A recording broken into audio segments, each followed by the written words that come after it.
नमस्कार, बहुत स्वागत है आपका। मैं हूं आपके साथ नेहा दुबे। भारतीय कुश्ती संघ के निवर्तमान अध्यक्ष ब्रजभूषण शरण सिंह को महिला पहलवानों के लगाए गए यौन उत्पीड़न के मामले में कोर्ट ने शुक्रवार 7 जुलाई को समन भेजा। इसमें अदालत ने ब्रजभूषण शरण सिंह से 18 जुलाई को पेश होने को कहा है। और इस बीच हाल ही में राउज एवेन्यू कोर्ट में पुलिस की दायर चार्जशीट में एक बड़ा खुलासा हुआ है। पुलिस चार्जशीट में कहा है कि सिंह पर धारा 506 आपराधिक धमकी, 554 एक महिला की लज्जा को ठेस पहुंचाना के तहत यौन उत्पीड़न, छेड़छाड़ और पीछा करने के अपराधों के लिए मुकदमा चलाया जा सकता है और दंडित किया जा सकता है। पुलिस द्वारा भेजे गए नोटिस का जवाब देते हुए WFI ने 4 तस्वीरें सौंपी थी, जिसमें ब्रजभूषण शरण सिंह और शिकायतकर्ता दोनों ही विदेश कजाकिस्तान में दिखाई दे रहे थे। WFI के अधिकारियों द्वारा सौंपी गई इन्हीं तस्वीरों में ब्रजभूषण शरण सिंह शिकायतकर्ता की ओर बढ़ता दिख रहा है। गवाहों की कॉल डिटेल और WFI द्वारा दी गई तस्वीरों के आधार पर दिल्ली पुलिस ने आरोप पत्र में अपना निष्कर्ष निकाला। पुलिस का कहना है कि तस्वीरें और कॉल डिटेल्स और कॉल रिकॉर्ड जो हैं वो साबित करती है कि 5 रेसलर्स ने जिस जगह यौन शोषण की बात बताई थी, ब्रजभूषण वहां पर मौजूद थे। इधर कांग्रेस महासचिव प्रियंका गांधी ने ट्वीट किया, कानून और नैतिकता कहती है कि महिलाओं के साथ अत्याचार करने वाले आरोपी को उसके पद से हटाया जाए, निष्पक्ष जांच हो, गिरफ्तारी हो और अदालत में उसे सजा दिलवाई जाए। लेकिन बीजेपी सरकार में देश का मान बढ़ाने वाली महिला खिलाड़ियों के साथ अत्याचार करने वाले आरोपी को बचाया क्यों जाता है, मामले को दबाया क्यों जाता है, जांच में मामले को रफा दफा क्यों किया जाता है। कांग्रेस पार्टी की ओर से प्रेस कॉन्फ्रेंस करते हुए प्रवक्ता सुप्रिया श्रीनेत ने कहा कि दिल्ली पुलिस ने अपने आरोप पत्र में बीजेपी सांसद ब्रजभूषण शरण सिंह पर यौन उत्पीड़न, पीछा करने और डराने धमकाने के आरोप लगाए हैं। पुलिस ने अदालत से ब्रजभूषण शरण सिंह के खिलाफ मुकदमा चलाने और दंडित करने की कार्रवाई करने की बात कही है।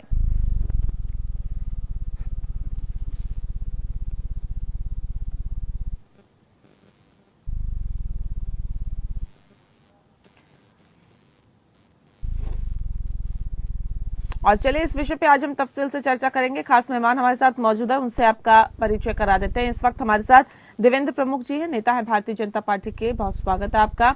हमारे साथ डॉक्टर कुलदीप मलिक जी जुड़ गए हैं, नेता है कांग्रेस के, आपका बहुत स्वागत है। और राम अवतार यादव जी इस वक्त हमारे साथ जुड़े हैं, पूर्व रेसलर है, रेसलिंग कोच के, आपका भी बहुत स्वागत है। इस खास कार्यक्रम की शुरुआत देवेंद्र प्रमुख जी आपके साथ करेंगे। देखिए, सीधे सीधे आरोप लग रहे हैं कि भारतीय जनता पार्टी की सरकार जो कहते हैं बचाने की कोशिश कर रही है और चार्जशीट से भी ये बड़ा खुलासा हुआ है कि इसमें जो आरोप लगे हैं वो कुछ एक आरोप लगे हैं और ये भी तय हो गया है, जो फोटोज भेजी गई है, कि जो महिला पहलवान आरोप लगा रही थी कि कहां पर उनके साथ यौन उत्पीड़न हुआ, वहां पर वो ब्रजभूषण शरण सिंह वहां पर मौजूद थे। उन तस्वीरों से ये भी तय होता है। अब ऐसे में आरोप सीधे सीधे ये लग रहे हैं कि देखिए, आप लोग जो है ब्रजभूषण शरण सिंह को बचाने की कोशिश कर रहे हैं। जी, अब तो जिस तरह से ये क्लियर हुआ है और पहलवानों ने अपना धरना खत्म किया था सरकार से बात करके, और वो सेटिस्फाई हुए, संतुष्ट हुए, उसके बाद कोर्ट ने अपनी कार्रवाई की। इस पर जितनी डिबेट हुई थी, हमने हमेशा क्लियर कहा कि कोर्ट का आक्षेप है, माननीय कोर्ट का जो भी डिसीजन होगा हम उसका सम्मान करेंगे। सरकार कहीं से कहीं तक कोई इसमें किसी नेता का या किसी दूसरे पक्ष का पक्ष रखने की भूमिका में नहीं है और न ऐसा काम कर। रही विपक्ष की बात की, विपक्ष की गलती नहीं है, क्योंकि विपक्ष ने ऐसे काम किए हैं अपने समय। उन्हें लगता है कि वो दखलंदाजी जैसे वो करते थे ऐसे अब भी हो जाएगी। लेकिन मैं क्लियर कहता हूँ कि अब में और जब में धरती और आसमान का फर्क है। अगर पहलवानों ने भरोसा किया, बेटियों ने भरोसा किया, सरकार के माननीय मंत्रियों से मिली और सरकार की जो कार्रवाई है उससे संतुष्ट हुई, और सरकार ने उसमें जब बताया कि वो बेटियों के साथ हैं, ना कि सरकार के किसी भी नेता के, मंत्री के, मैं किसी का नाम नहीं लेना चाहता, जो कोर्ट काम कर रहा है, उस कोर्ट में कहीं से कहीं तक सरकार की दखलंदाजी थी तो सिर्फ इतनी थी कि बेटियों को उनका न्याय मिलना है, और ये हमने बोला था, आज भी हम बोल रहे हैं, और कोर्ट अपना काम कर रहा है। लेकिन विपक्ष ने अगर एक बार पीछे थोड़े से चले जाएं, देख लें कि वो जो उनकी भूमिका होती थी, वो समझते हैं कि ये भारतीय जनता पार्टी में संभव है, ये असंभव बात लगती है, संभव नहीं है। अब देश बदल रहा है, कानून अपना काम कर रहा है, कोर्ट अपना काम कर रहा है। इंतजार करें, दूध का दूध हो, पानी का पानी, दूध का दूध पानी का पानी होना चाहिए, इसमें कोई दो राय नहीं है। लेकिन जो चार्जशीट से खुलासा हुआ है उसमें ये भी है कि सजा भी हो सकती है, मुकदमा भी चलाया जा सकता है, दंड भी दिया जा सकता है। अब ऐसे में सीधे सीधे ये भी तो आरोप लग रहे हैं कि आप लोग तो बचाने की कोशिश कर रहे थे और आप लोग तो ना पद से हटाया, ना आगे की कोई कार्रवाई की, सिर्फ खिलाड़ियों के साथ बैठक कर रहे थे, बातचीत कर रहे थे, समस्या का समाधान हो जाएगा ये आश्वासन दिया जा रहा था, लेकिन हुआ क्या? बचाने की कार्रवाई बता देता हूँ, 1 मिनट में क्लियर करता हूँ। बचाया ऐसे जाता है जैसे शशि थरूर को सुनंदा कांड में बचाया जाए। जैसे कि आपने 84 के दंगे जो हैं सज्जन कुमार से लेकर टाइटलर तक, जिनकी लड़ाई आज तक लड़ रही है, ऐसे नहीं, बीजेपी के पास कोई ऐसा फरमान नहीं है। 9 वर्ष के सुशासन में आप उठाकर देख लीजिए, हम तत्पर काम करने वाले हैं। हम आज जनता के बीच में जा रहे हैं अपना रिजल्ट कार्ड लेकर, अपनी मेहनत का, अपने कामों का। विपक्ष जो है बैठी हुई ये भूमिका बना रही है एसीओ में कि हमें करना क्या है, एक नेता तक नहीं ढूंढ पाते। और अब ये जो जिस तरीके की घटना, इस पर ज्यादा बहस का विषय है नहीं। दूध का दूध और पानी का पानी होगा। देश का जो कानून है उसका सम्मान करिए और देश के कोर्ट से बड़ा कोई कोर्ट नहीं है। और माननीय सुप्रीम कोर्ट का आक्षेप है, इंतजार कीजिए, चाहे ब्रजभूषण जी हो चाहे कोई भी हो। और अगली लाइन भी लंबी है, क्लियर कर रहा हूँ। अगले नेता भी जो है लाइन पर हैं, कभी ये समझे कि उनको ट्रैक नहीं किया जा रहा। बात ब्रजभूषण की नहीं है, बात सोनिया और राहुल की भी है, बात तेजस्वी की भी है। आप चिंता ना करें, दूध का दूध और पानी का पानी होगा, चिंता मत करें, बस इंतजार करें। ठीक है, चलिए और भी खास मेहमान हमारे साथ जुड़े हुए हैं, कांग्रेस के नेता की तरफ रुख करते हैं। आपसे जानना चाहेंगे यहाँ पर सवाल इस बात को लेकर है कुलदीप जी कि देखिए अब आप लोग बार बार इस बात को कह रहे हैं कि देखिए पुलिस की चार्जशीट से भी तय होता है कि मुकदमा चलाने और दंडित करने की कार्रवाई करने की बात अब पुलिस भी कर रही है, लेकिन ये तो कह रहे हैं कि हम तो बचाने की कोशिश करते ही नहीं है। ये तो एग्जाम्पल दे रहे हैं, उदाहरण दे रहे हैं, कह रहे काम तो कांग्रेस का ही है, हम नहीं बचाने की कोशिश करते। जो आरोपी है उस पर जांच होगी, दोषी पाया जाएगा, कार्रवाई होगी। देखिए मैडम, अभी मेरे भारतीय जनता पार्टी के जो प्रवक्ता है देवेंद्र प्रमुख जी मेरे बड़े भाई के समान है और मैं इनका बहुत ही आदर सत्कार करता हूँ, इनको नमन करता हूँ। लेकिन जहाँ तक ये बात कर रहे कि भाई हम किसी को बचाने की कोशिश नहीं करें, ये तो भाई हिंदुस्तान के 142 करोड़ लोग देख रहे कि किस तरीके से पूरे प्रकरण के अंदर कहीं न कहीं ब्रजभूषण शरण सिंह को जो है बचाया गया और इन बेटियों को जो हमारे देश की आन बान और शान है, इन बेटियों को जो है इनको जो है दबाया गया। और किस तरीके से जो इनका धरना चल रहा था उनको यहाँ से धरने से उठा गया। और इस हिंदुस्तान ने वो भी मंजर देखा कि एक तरफ देश के प्रधानमंत्री मोदी जी लोकतंत्र के संसद को जो है पूरे राष्ट्र को समर्पित कर रहे थे और दूसरी तरफ इन्हीं बेटियों के साथ दिल्ली पुलिस का नंगा नाच चल रहा था। तो मैं भाई साहब का सम्मान करता हूं, लेकिन इस बात से मैं पूर्ण रूप से बिल्कुल सहमत नहीं हूं और पूरी गंभीरता के साथ इस बात को कह रहा कि कहीं न कहीं सरकार इनको बचाने की कोशिश कर रही। और मैं आपको एक बात बता दूं कि सच्चाई छुप नहीं सकती बनावट के वसूलों से और खुशबू आ नहीं सकती कागज के फूलों से। एक दिन जनता के सामने ये सच्चाई अवश्य आएगी। अभी देखिए, आप कह रहे कि हमने बचाया नहीं, अरे आपने तो नाबालिग लड़की जो गवाह थी, राम अवतार जी भी बात से जुड़ा हुआ है। दिया। राम अवतार जी, क्या लगता है कि सच्चाई छुपाने की कोशिश भारतीय जनता पार्टी की तरफ से की जा रही है या ब्रजभूषण शरण सिंह को बचाने की कोशिश अभी तक की जा रही है, जो भी अभी तक कदम उठाए उसके मुताबिक? देखिए मैडम जी, ये जो केस जो है कोर्ट के पास चला गया है, कोर्ट न्यायालय में हमारा केस चला गया है और ये जो है न्यायालय ने निर्णय लेना है। और सरकार के बचाने से कोई भी दोषी बच नहीं सकता कभी भी। न्यायालय के पास जो है न्यायालय ने ही एक न्याय की वो देनी है और दोषी को जरूर सजा मिलेगी। और जो खिलाड़ी अपने जो है अपनी ओलंपिक की तैयारी में लग गए हैं, अपने भारत विदेश के अंदर अपनी ट्रेनिंग कर रहे हैं, अपना धरना खत्म कर दिया है, खिलाड़ी देश के लिए मेडल जीतने के लिए अपनी मेहनत कर रहे हैं। ठीक है, लेकिन देवेंद्र जी देखिए, अब खिलाड़ी अपनी मेहनत कर रहे हैं, जो दोषी होगा उसको सजा मिलेगी, लेकिन कह रहे हैं कि अभी तक जो सरकार का रवैया इस पे रहा बहुत बेहतर नहीं रहा। कितने दिनों तक तो खिलाड़ी धरने पर बैठे रहे, फिर एक दिन ऐसा भी आया कि वो आगे बढ़ रहे थे लेकिन उन्हें खदेड़ दिया गया। महिला खिलाड़ियों के साथ इस कदर व्यवहार किया गया। आज तक के इतिहास में किसी ने नहीं देखा था कि महिला खिलाड़ी जो हैं, जो देश के लिए लड़ती हैं, जो देश के लिए लगातार तत्पर रहती हैं और देश का नाम ऊंचा करती हैं, वो कभी अपने जो मेडल है वो गंगा में प्रवाहित करने के लिए आतुर दिखाई दी हूं। लेकिन वो भी तस्वीरें जनता ने देखी, वो भी तस्वीरें देश ने देखी। सर, ऐसी क्या मजबूरी आ गई थी कि जो इतना हाथ बंधे हुए थे सरकार के कि इस पर काम करने की सिवाय सिर्फ और सिर्फ आश्वासन ही दिया जा रहा था, और वो तस्वीरें जब जनता देख रही थी तो जाहिर तौर पे ये समझिए कि जनता को अच्छा तो नहीं लग रहा होगा, क्योंकि उन महिला खिलाड़ियों का, उन खिलाड़ियों का जो देश का नाम रोशन करती हैं, जब वो लड़ती हैं देश के लिए, तो हर एक देशवासी ये दुआ करता है कि नहीं, हमारे यहाँ से जो खिलाड़ी लड़ रहा है वो जीतेगा, मेडल लाएगा। वो लाते हैं, देश का नाम रोशन करते हैं, लेकिन एक वक्त ऐसा आता है कि वो गंगा में प्रवाहित करने की उन मेडलों को बात करते हैं। वो तस्वीरें जब आती है तो नहीं लगता कि वो काफी शर्मनाक थी?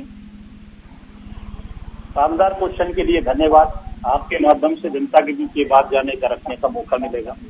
जिस तरह बेटियों ने धरना दिया और आपने कहा कि सरकार में जो है उसमें थोड़ी देरी थी, लेकिन मैं एक चीज क्लियर करता हूँ कि मैं हमेशा सबके साथ बोलता हूँ, और डॉक्टर साहब बहुत सम्मानित आदमी है हमारे प्रोफेसर साहब, और हम तो एक तरह से पारिवारिक लोग नहीं हैं, पार्टी की राजनीतिक बात अलग है, लेकिन अच्छी बात जो रखते हैं उनकी सुननी चाहिए।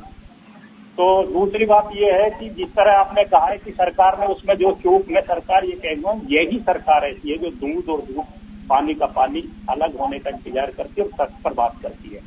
जिस तरह से धरना बेटियों ने रखा, उसके पीछे जैसे ही राजनीतिक लोग जो किसानों के धरने में हुआ आकर स्टपनी देने लगे, खड़े होने लगे, उन्हें सहयोग देने लगे, तो सरकार जो मंशा को समझने में ज्यादा समय नहीं लगा। लेकिन अच्छी बात ये रही थी, वो बेटियां थी, वो शिक्षित थी, वो सम्मानित थी, वो जानती थी, वो देश के सम्मान करती थी। देश के सम्मान की वजह से उन्होंने सीधी बात की अपनी बात, और जब उन्हें तक मिले और सरकार की ईमानदारी का प्रमाण हुआ, मतलब आप ये कह रहे कांग्रेस से राजनीति करने की कोशिश की? आप ये कह रहे कांग्रेस से राजनीति करने की कोशिश की?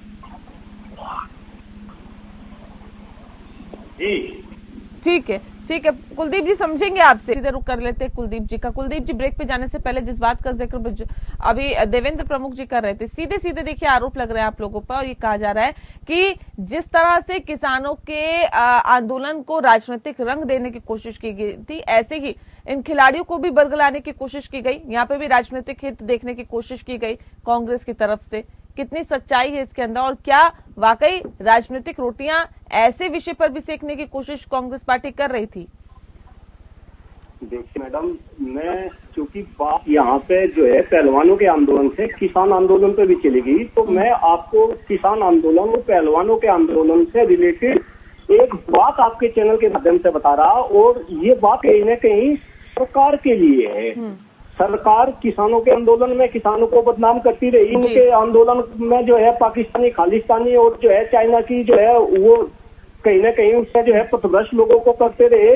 यही कहीं ना कहीं अब पहलवानों के आंदोलन में भी हुआ। लेकिन मैं स्टार्टिंग से एक कहानी के जरिए पूरे हिंदुस्तान की जनता को एक संदेश किसान आंदोलन में भी दिया, और वो संदेश कहीं ना कहीं सार्थक साबित हुआ, और यही संदेश मैं पहलवानों के आंदोलन में भी दिया, और आपके चैनल के माध्यम से यही संदेश मैं हिंदुस्तान की जनता को देना चाहता हूँ एक कहानी के माध्यम से। एक बार एक चोर ने चोरी की, और चोरी करने के बाद उसको पुलिस ने पकड़ लिया, और पुलिस उसको पकड़ कर थाने में ले आई। चोर के सामने शर्त रखी गई कि भाई आपने चोरी की, इसके लिए आपको दंडित किया जाएगा, और आपको दंडित करने का तरीका ये रहेगा कि या तो आपको 100 प्याज खानी पड़ेगी या 100 डंडे खाने पड़ेंगे। आप चोर ने सोचा कि भाई प्याज खाने से अच्छा है डंडे खा ले, तो चोर ने जो है जैसे ही डंडे खाने शुरू करे, 100 डंडे खाए, तो चोर को लगा कि ये डंडे नहीं, ये तो प्याज खानी चाहिए। इसके बाद उसने 100 प्याज खाई तो उसका हाल बेहाल होगा। उसको लगा कि डंडे खाने सही रहे, 90 डंडे खा लेता हूँ, लेकिन फिर डंडे बरसने शुरू हुए। ठीक है, देखिए ये जो आरोप आप लोगों पे लग रहे हैं, ऐसे करते करते चोर ने 100 प्याज भी खाई, 100 डंडे भी खाए। इसी तरीके का केस कहीं न कहीं सरकार के साथ किसानों के आंदोलन में हुआ। किसानों के आंदोलन में भी सरकार को झुकना भी पड़ा और अपनी फजियत भी करानी पड़ी, और यही आने वाले टाइम में पहलवानों के केस में होगा। सरकार को ब्रजभूषण सिंह को गिरफ्तार भी करना पड़ेगा, और ये गिरफ्तारी अब कोर्ट की शुरू होगी। अभी जो चार्जशीट ब्रजभूषण शरण सिंह जी के ऊपर दायर की गई, अपनी रिपोर्ट में बताया 21 गवाह और उनमें से भी 6 पहलवान बच्चियां और उनमें से भी एक बच्ची ने तो वो जगह दी बताई कि भाई कहाँ पर। और एक बच्ची ने जो अपना केस है वो वापस भी ले लिया, उस बात को ही मानेंगे आप? वो और वो मामला जो है कहीं ना कहीं हल्का भी हो गया उससे। मैडम वो तो कहीं न कहीं सरकार ने अपने बल पे और पैसों के दम पे ये सबको भी मीडिया कर्मी है और भाई साहब भी मुस्कुराए, इनको भी पता, मुझे पता राजनीतिक जो है कुछ न कुछ मजबूरी हो सकती है, लेकिन सत्ता और पैसे का बल यूज करते हुए कहीं न कहीं उस नाबालिग बच्ची ने अपना केस वापस लिया। लेकिन मुझे अभी सत्ता का बल दिखाया देवेंद्र जी। मैं राम अवतार जी करूँ उससे पहले जल्दी से जवाब दे दीजिए। देखिए दो चीज निकल कर आ रही है इसमें। नेहा जी जिस तरह से डॉक्टर साहब कह रहे हैं भाई सरकार को डंडा और प्याज की बात बता रहे हैं, एक तरफ तो सरकार की ताकत आप जो हमें बार बार बता रहे हैं, सरकार कुछ भी कर सकती है इसमें, और सरकार के डर की जब कई बात आती है हम ही लोग आपको कहते हैं कि आप हमारे नेताओं पर एलिगेट करते हैं, ईडी सीबीआई अगर नहीं मानते तो आप कोर्ट में जाइए। एक तरफ कह रहे हैं कि आप सरकार के पर भी भारी है कोर्ट, तो आप अपनी किसी चीज पर आप समझिए। अगर माननीय कोर्ट, हमने पहले भी वही बात दोहराई थी, आज भी वही दोहरा रहे हैं, सरकार का काम कोर्ट चलाना नहीं है, सरकार का काम सरकार चलाना है, देश के विकास और नीतियों को चलाना है, देश की सुरक्षा और देश की एकता अखंडता को लेकर उसके विकास को आगे लेकर जाना है। सरकार का काम माननीय सुप्रीम कोर्ट में दखलंदाजी करना नहीं है। शुरू से सुप्रीम कोर्ट की दखलंदाजी है, जो माननीय सुप्रीम कोर्ट का डिसीजन आगा।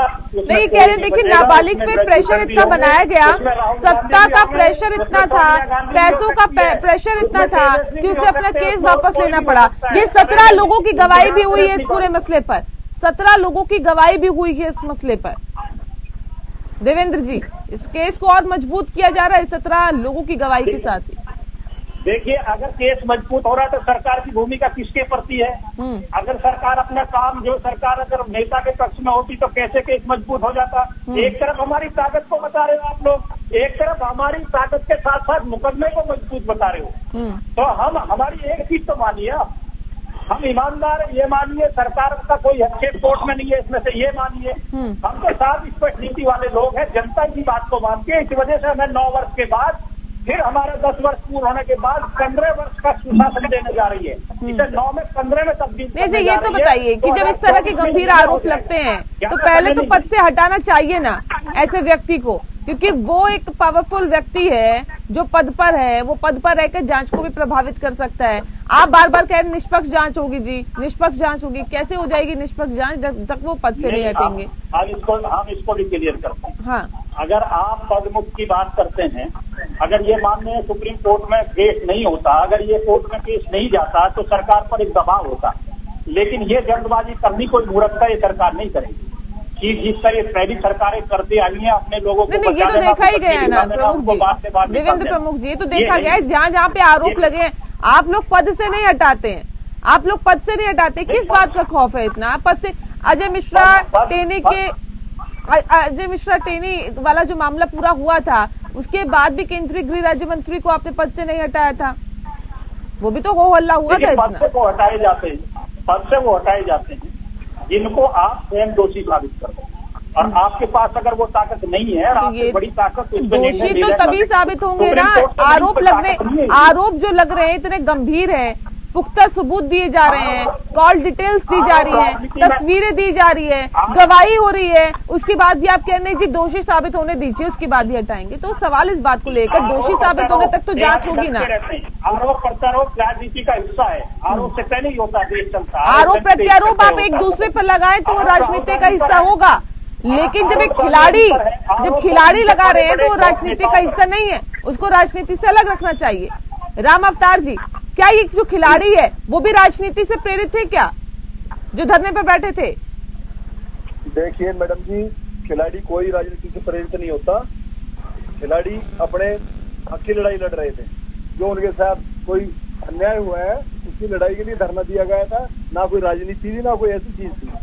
बाकी न्यायालय में जैसे हमारा केस गया तो न्यायालय अपना केस का जो है फैसला सुनाएगा और जो दोषी को जो सजा मिलेगी और खिलाड़ियों को न्याय मिलेगा। और खिलाड़ी अपनी प्रैक्टिस में लग चुके हैं, 2024 में जो ओलंपिक होना है पेरिस के अंदर, उसकी तैयारी में लगे हुए हैं खिलाड़ी। आंदोलन से जो ये दिक्कत आई थी, उसमें हमारे खेल और खिलाड़ी दोनों ही बहुत प्रभावित हुए हैं देश के लिए, और देश को 2024 की जो ओलंपिक है उसमें नुकसान की बड़े से संभावना लग रही है, जी क्योंकि खिलाड़ी डिस्टर्ब हो चुके हैं और अभी लगे हुए हैं प्रैक्टिस के अंदर। जी और ये कोई राजनीति या कोई उस चीज के वो नहीं थे। बिल्कुल, इस पर राजनीति करनी भी नहीं चाहिए, राजनीति को इससे दूर रखना चाहिए। और ये मसला दरअसल देश के खिलाड़ियों का है, तो इसे गंभीरता से आगे उठाना चाहिए और उठाने के साथ ही इस पर समस्या का समाधान भी ढूंढना चाहिए। बहुत शुक्रिया आप सभी मेहमानों का हमारे साथ इस खास चर्चा में शामिल होने के लिए। खास पेशकश में इतना ही। नमस्कार।